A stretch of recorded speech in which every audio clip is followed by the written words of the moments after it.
Palikuwa na mtu mmoja huko mjini aitwaye Zakayo, ambaye alikuwa mkuu wa watoza ushuru na pia mtu tajiri.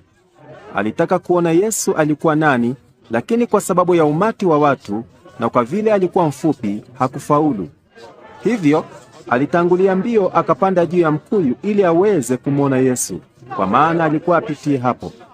Basi Yesu alipofika mahali pale, aliangalia juu akamwambia, Zakayo, shuka upesi, maana leo ni lazima nishinde nyumbani mwako. Zakayo akashuka haraka, akamkaribisha kwa furaha.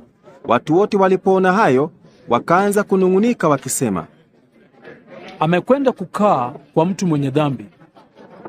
Lakini Zakayo akasimama, akamwambia Yesu, Sikiliza Bwana, mimi nitawapa maskini nusu ya mali yangu, na kama nimemnyang'anya mtu yeyote kitu, nitamrudishia mara 4.